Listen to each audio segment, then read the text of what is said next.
Right, Unit 28, further mathematics for engineering technicians. So that's part of your BTEC. I like people who are going to want to come on to my degree course to have actually done this unit, because the Unit 4 that you did last year only really touches on some of the more difficult topics that we have in our engineering and maths in the degree, and that's your complex numbers and, more importantly, the calculus. You hardly do any calculus in Unit 4, so we do quite a bit more calculus in this one.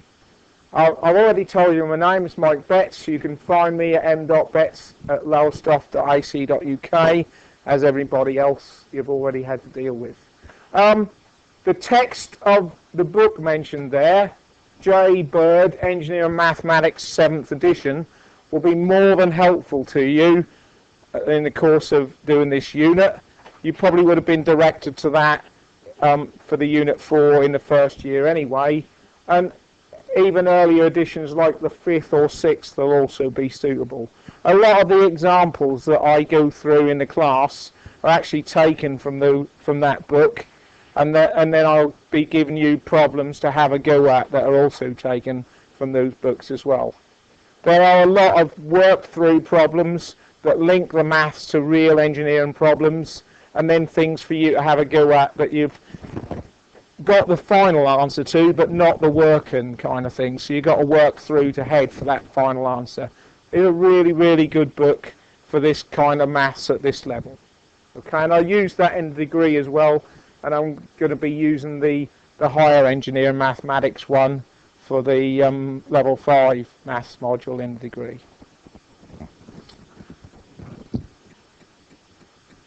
So this unit, excellent preparation for higher education courses like our HNC and HND and foundation degrees. They're the learning outcomes. Number 1, be able to use advanced graphical techniques. Number 2, be able to apply algebraic techniques. Number 3, be able to manipulate trigonometric expressions and apply trigonometric techniques. And lastly, probably the most important for going forward, is be able to apply calculus. And I've got copies of these slides, so take one, pass it round, let me have the spares back, please. So you don't need to write everything down. I can't promise to have done that every week because I may not have time, but where I do have time, I'll prepare a copy of these slides for you.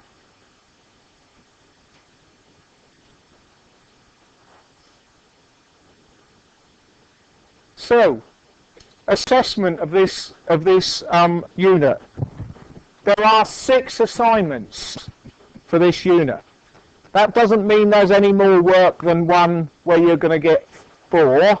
It means we've split the assignments up a little bit more into smaller chunks. Okay, we're gonna be starting tonight on work for assignment 6. And I'm confident we cover everything you need to know to do assignment 6 tonight.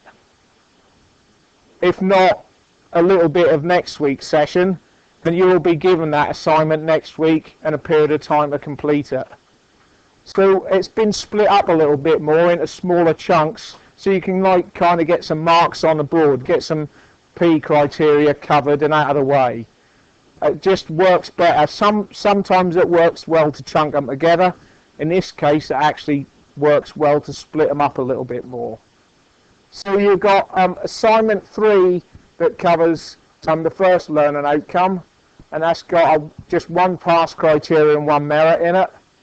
And then there's 3 assignments covering the algebraic techniques, because the topics there are very broad. So I've actually split it up into 3 assignments. And then number 3, there's just 1 assignment covering 2 pass criteria and a distinction, and then the calculus one is a single assignment covering 2 passes, a merit and a distinction. And there really is no more work than there would be if we made it 4 assignments. It's just broken up into smaller chunks. So I kind of sensed a sharp intake of breath when I said 6 assignments from some parts of the room, but it wouldn't make any difference whether I done 6 or whether I done 1. You'd still have the same amount of work to do. Okay?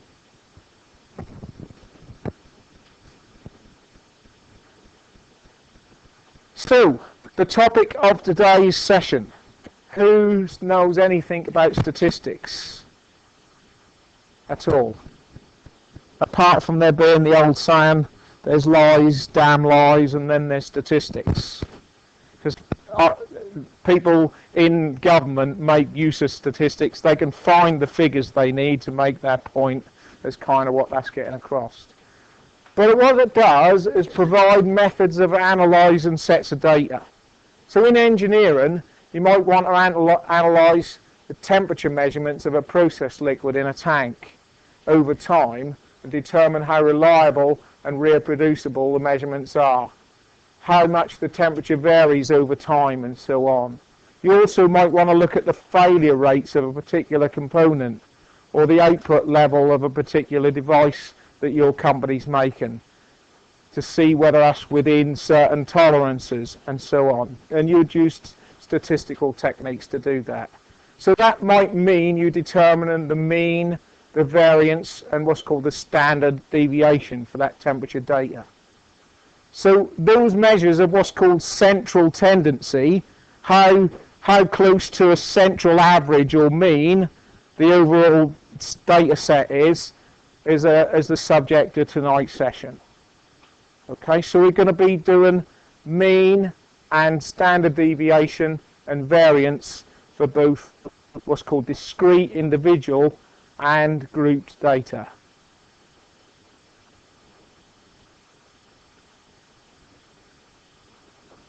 So, mean value for discrete or ungrouped data.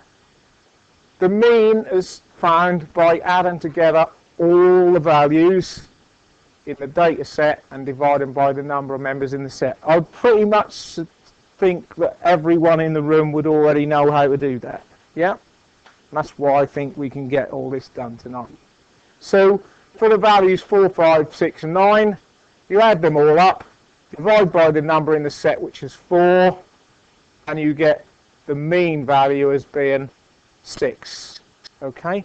In general, for a set that is x1, x2, x3, all the way to xn, the mean, which is represented by x with a dash on the top as a symbol used for mean, is found by adding all those up and dividing by n.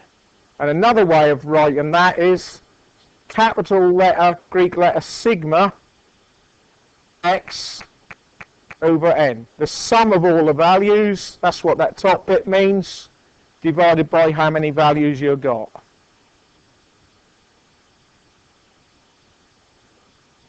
Everybody happy and up with that so far? No need for me to do any more detail, yeah? So, a couple of problems for you, just to make sure that we're all okay. On the next page, determine the mean for that top set and determine the mean for the bottom set, but it includes some fractional values. So, about 5 minutes or so, if that, to get the mean for those two sets of data.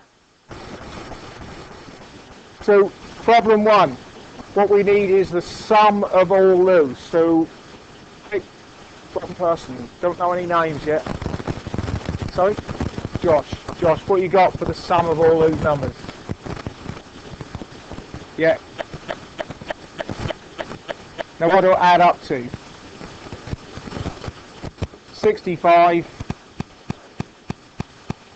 over 13 equals 5. Anybody disagree with that? Okay. Closest to me on the left hand side of the bench at the back. What you got for the total of this set of data? 223.2. So that's the mean is equal to, and how many data set? 6. Anyone disagree so far? 223 over 6 is equal to the looking at the question, there's something missing from that answer. The pound sign, yeah? In engineering and in science, if there are units, the units are really important, because without the units, it's just a number. Okay, so we need to know if we're talking about meters, talking about temperature in degrees C, and so on, or force in newtons, must have the units for your calculations. Okay, so that's that, calculating mean for discrete data. Is everybody happy with that? I could give you hundreds of them and you'd be able to do them all really easy, yeah? So, mean value for grouped data.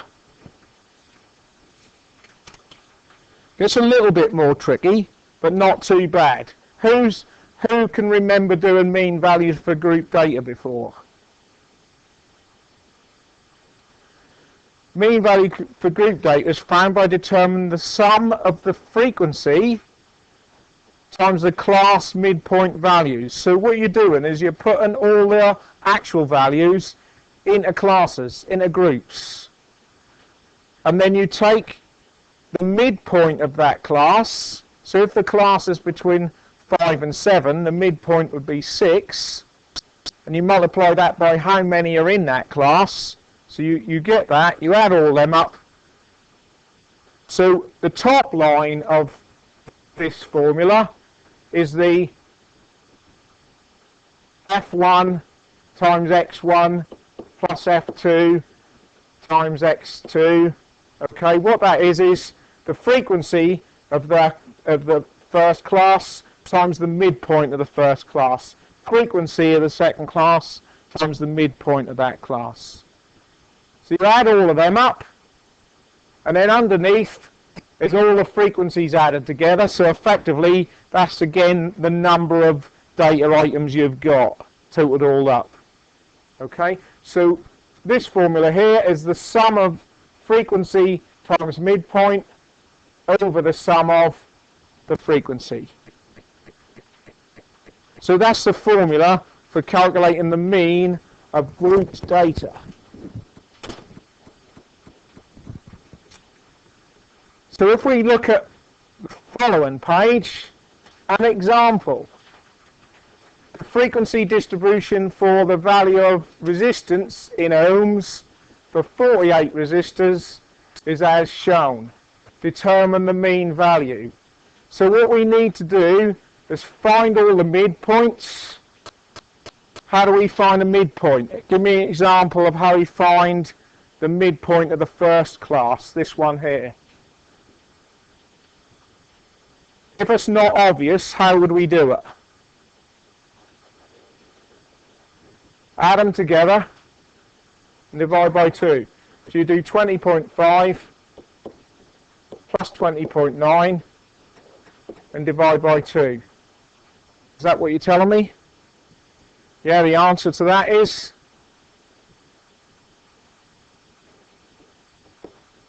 20.7. So that is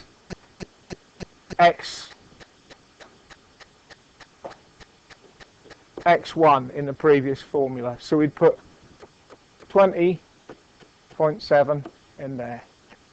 Okay. In this column, we put 3 times 20.7. Answer to that is 62.1. Yeah. Off you go. Complete that table. So start here. The remainder of the midpoints are 21.2, 21.7, 22.2. Usually there's a pattern.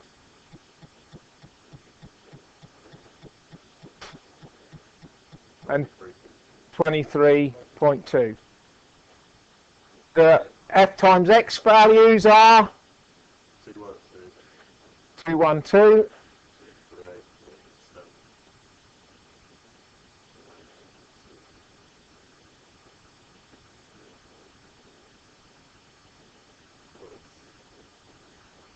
46.4. 204. I'll have to do the last two again. 204.3, 46.4. The total sum of f times x is 1052.1. This is given in the question actually into 48. Okay. Still added up. That's worth adding it up and checking it, because you might have not copied the frequencies off properly or something. Okay, in your data. So the mean is equal to, as we said, the formula is the sum of f times x over the sum of f. So that is 1052.1 over 48 equals 21.92 to 4 significant figures. Yep. That's another good point. You should also, in engineering, be considering how many significant figures to quote something to is appropriate. Yeah. Your calculator might give you 10, but according to the data that you've used in the first place, would it be appropriate to include even 6 or 7 of them?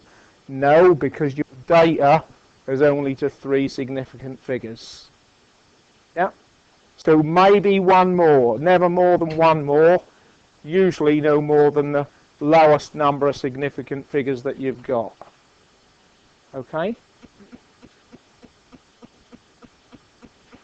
So that is how you do the mean for both ungrouped or discrete and for grouped data. Okay?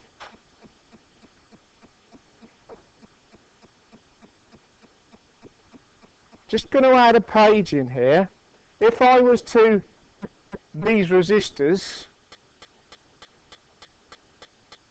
and this is the value from, what did it start at, 20.5 and went up to 23.4 over the range that we had, kind of graph you might be expecting would be something that was of that kind of shape. We're talking about a standard distribution where you get what's called a bell curve. Okay? But that might be not exactly that shape. What you're expecting is it to be high around the mean. Yeah? For resistors, you'd expect it to be high around the nominal value. Remember that resistors have got a nominal value, let's say 10 ohms, but they're plus or minus 10%, because you have to have a tolerance either side. Nothing can ever be reproduced week on week, day on day, exactly the same value. Okay, so you'd end up with some kind of, the data would give you what you would call a bell curve. Okay, but what we're going to look at next is a measure, the standard, the variance and the standard deviation are both measures of the spread of that data. So is it a bell curve like that, or is it one more like that, where there's less spread? Yeah? And the standard, the variance and standard deviations are a measure of how spread that is. Is it a tall, thin bell curve, or is it a wider one?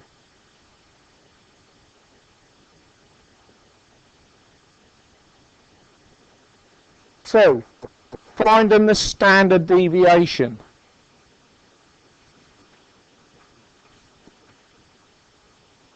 The variance, first of all, right?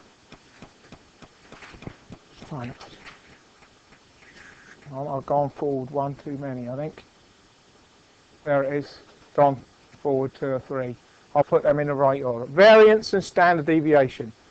Variance and standard deviation used to measure the spread of a set of data. In other words, they show how far the values in general are from, or how far they deviate from the mean.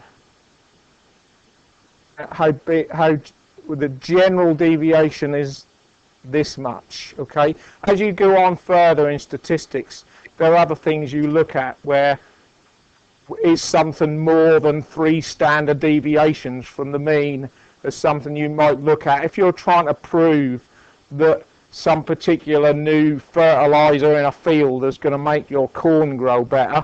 You're trying to prove beyond all doubt that it does. You'd look at how far away, how significant that change is. So statistics is kind of a very technical thing at that level.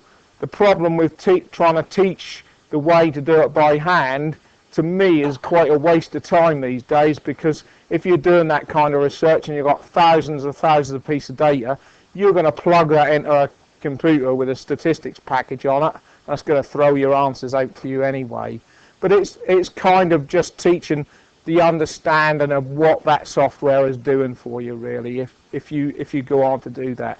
We don't have statistics in our engineering maths on the degree, because the subject matter of the degree, operations engineering, doesn't really involve statistics. Okay? So because the values of deviation can be both positive and negative, they have to be squared to prevent the negative values cancelling each other out. So what you have to do is you have to find out how far each value is from the mean. Now a value can be either under or over. So if you summed all those positive and negative values, you'd effectively cancel all of them out. So the process involves squaring those values. As you know, if you square a negative value, what happens to it? You get rid of the negative sign. So the process of squaring in this gets rid of those negative values. So first of all, we're going to look at finding the variance. Variance is signified by the Greek letter sigma, lowercase, squared. Okay, I'm just drawing it a little bit bigger because you can't really, it's not that big on the board. And what we do is we sum up the squares of each value, take away the mean. So that's giving us the difference between the value and the mean, and then we're squaring it. We're summing all them up, and we're dividing it by the frequency. Okay, so that's where x dash is the mean, sum of f is the number of data values, and x stands for each data value in turn. So this bit here, x minus x dash, finds how far that data value is away from the mean. What we then do is square that to get rid of any negative value, and then add them all up. Okay? And then, so we add all of those up, and then we divide them by the total number of the frequency, or n, the number of data values we've got.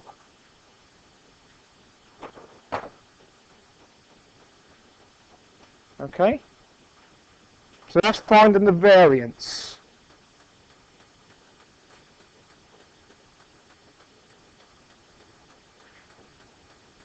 Worked example. Okay? Find the variance of the numbers 6, 7, 10, 11, 11, 13, 16, 18 and 25. The first thing you have to do is find the mean. So we add all them up and divide by the number. That's 117 over 9. So the mean of that data is 13. What it's then useful to do is set up a table so you can write in all your x values. There they are on the top line. X, just in case you can't see it. The next line is taking the mean away from each of those values. So a 6 minus 13 is 7. 7 times minus 7. 7 minus 13 is minus 6. So we do all those across there. Then we square them all and put them in the next column.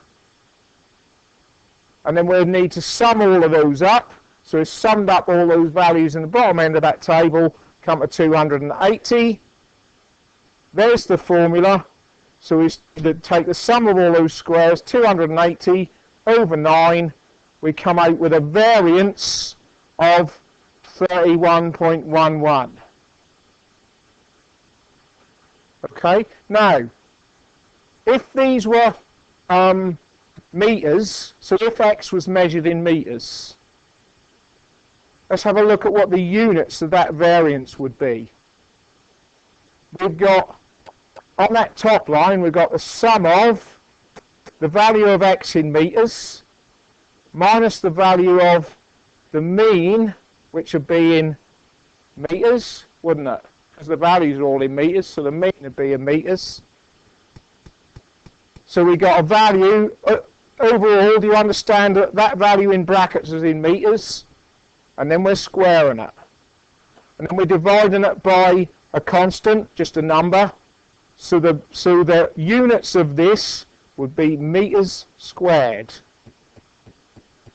Everyone happy with that? So the variance, the units are the square of the units of the data. So if they were pounds, that would be pounds squared.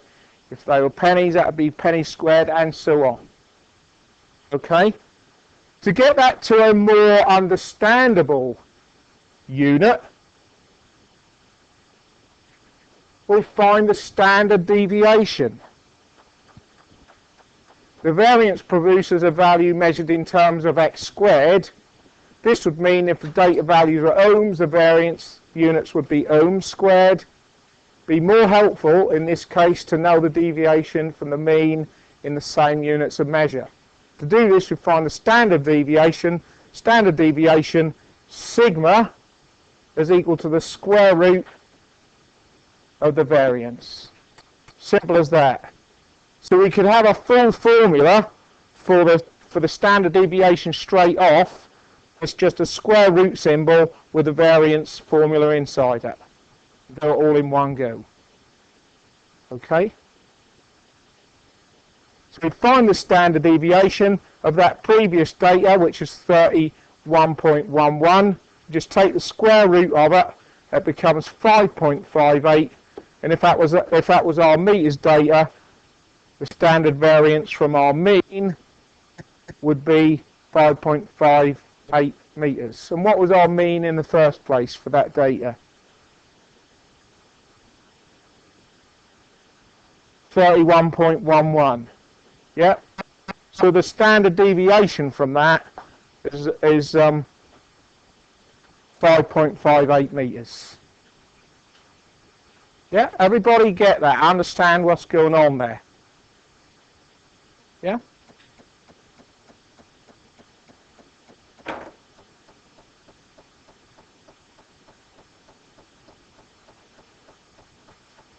Okay. Variance and standard deviation for group data. Can also be found for group data. Finding the variance. Variance is a set of values we denote as sigma squared as we did before, so it's still the same symbol. Okay, and it's the sum of the, in this case, for group data, x is the mid-class value again. So instead of using the straight x data values, we use the mid-class values again. We take the mean away from it and square it for the same reasons as before, to cancel out the negative values, add all them up, divide by the total frequency, and we've got the variance for group data.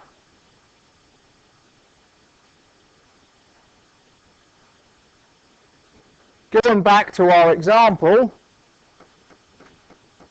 yeah, let's give you some time to calculate the variance for the resistor data that you had before.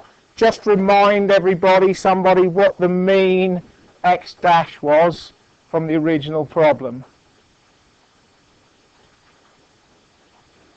Sorry? 21.92 ohms. Okay?